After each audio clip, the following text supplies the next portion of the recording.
So, like I was saying, game selection is really everything. You got to pick games that you can beat. If I was like an average recreational player, some 42-year-old soccer dad, and I had information on every table in Vegas, the types of players, the amount of money in play, how long the players have been playing there, the age of the players, things like that. If I'm an absolutely average recreational player with perfect information on every table going in Las Vegas and 100% accessibility to each table, I would be a winning player. I'd be a winning player. In other words, there was no reason for me to fuck up the way that I did. So, I'll take all the blame. Where I began to go wrong, though, was me listening too much to a friend of mine. We had gone back to grade school together. We played Little League. I was the pitcher. He was the catcher. Always had a huge crush on this kid. Never came out to him, but we were best friends in Vegas too. He was engaged and all that stuff. So, but he said to me, if you're gonna be a professional card player, you need to play where the pros play. You need to play in the prestigious games. Well, not so much the prestigious games, but you got to go to the Bellagio. That's where the action is. That's where Bobby's room is, which is where all the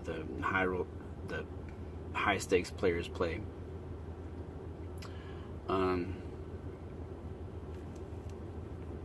It turned out though that the Bellagio, as nice of a room as it was, as great as the atmosphere was, that's also where the toughest games were.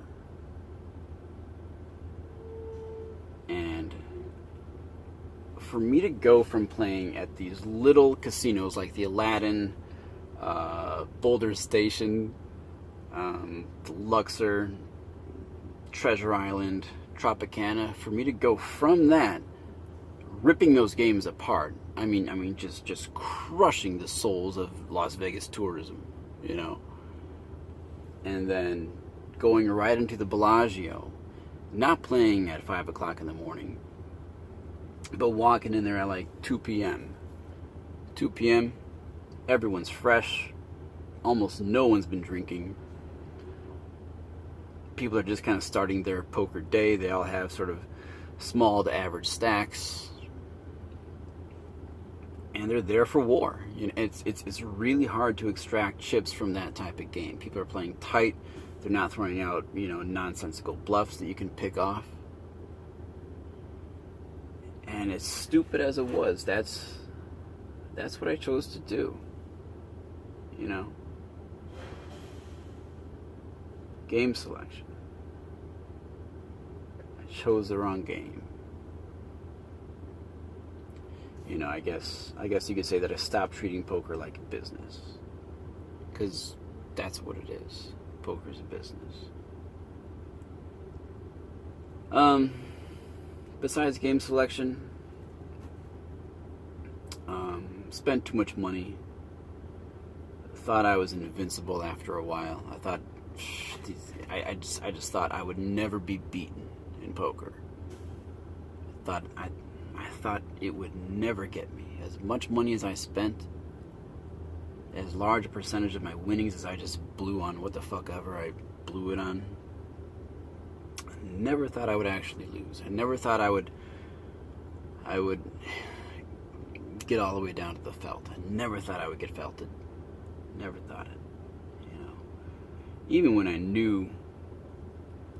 I recognized the downward trend in my results, I always thought I could turn that around without switching games. So,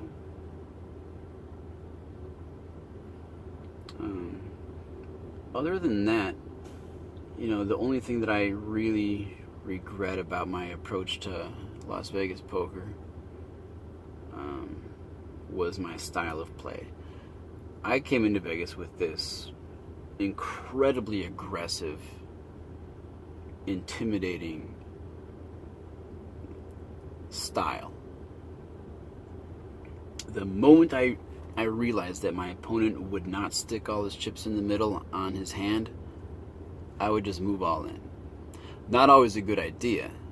You have to be pretty calculating, which I don't know if I really was back then, but it worked. It worked. You know? I played feel poker. I just played by feel. I would recognize spots where my opponent had just like a one pair hand. He would throw out kind of like this defensive bet, giving me like 6-1 odds. Then I would just like shove it in his face, knowing that he had to fold. He has to fold. And I was almost always right. And I stopped doing that. I stopped bluffing. And when you stop bluffing, you also have to kind of stop betting your good hands too, because when you stop bluffing, that means you're not going to be betting very much. So when you do bet, your opponents realize that you have a hand.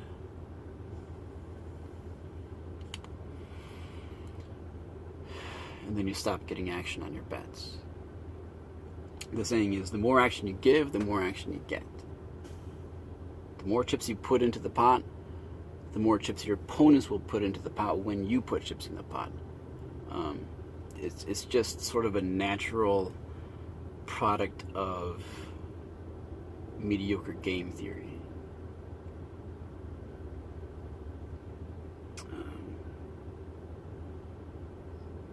Yeah, I mean, looking back on it, it's really clear what I did wrong.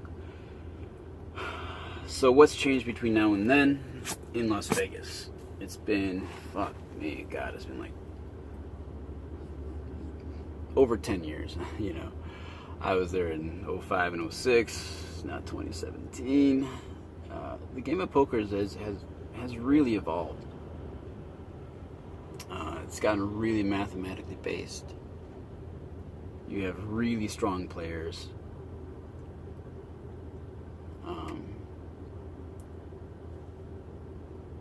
But I'm also a way better player than I was back then. I look at myself back then, and as good as I was at sort of the feel of the game, or game flow as we call it, my fundamentals are really good right now. And using only fundamentals, I can beat, I think, 90% of the games in Las Vegas at any given time. I haven't been there for a while, but I feel like I've got a pretty good idea of the quality of play there.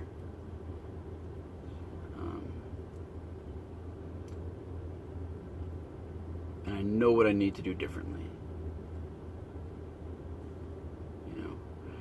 The field's not going to be as diluted as it was back in 2005, 2006. You're not going to have as many idiots at the table. You're not going to have soccer moms there. You're not going to have as many, dingbat dads, giving poker a try for a day, and you just fucking take his chips in about, 45 minutes. But you're still going to have a lot of businessmen there who have big egos. They think they know what they're doing. And they let their ego sort of show on the felt by making like absurd bets once they kind of get rattled and on tilt.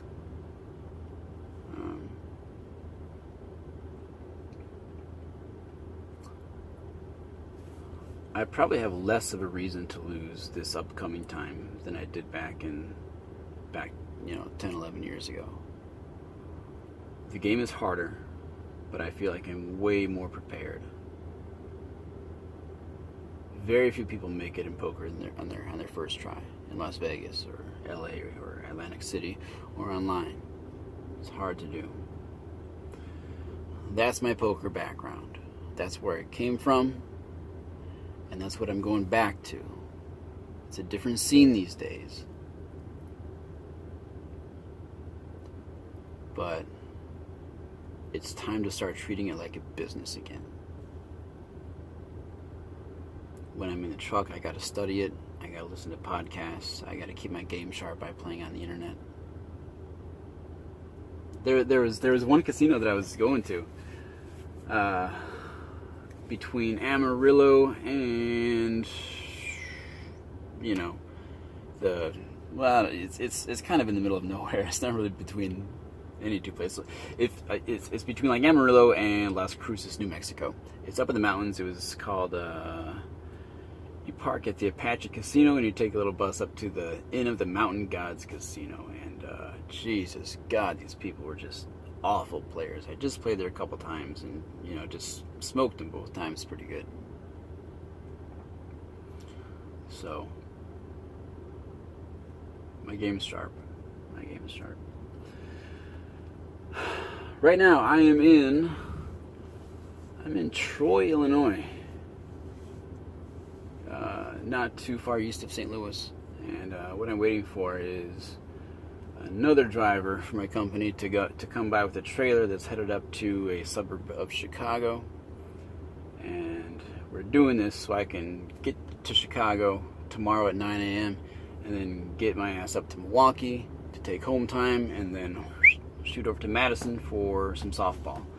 The bad news is this, man. They're calling for rain in Madison. Some rain Thursday, which is tomorrow, and heavy rain on Friday. There are no games on Friday, but I don't think Madison has tarps either. They might. If they do, we're good. But I don't think they have any tarps. So I don't know. I guess worst case, you know, a few hundred players we'll all converge on Madison. We'll all have a good time. We're all staying in hotels and we'll have a few beers and tell some stories and bullshit, and I'll meet some cute guy. There's actually one guy that I want to meet there. He says he's gonna be there. I don't know who he's playing for.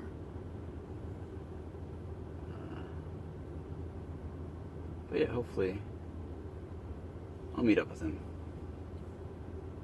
and maybe I can put him in a video for you. So, not that kind of video. But so yeah, should be good. A good weekend. After this coming weekend, I am planning on doing a major long stint on the road. I'm looking to be on the road for like about 7 or 8 weeks straight without stopping. Maybe take 1 or 2 days off. Depends on whether I can get my license renewed tomorrow or Friday, whenever it is that I get back. So anyway, till then, y'all be good. This is Solo Driver.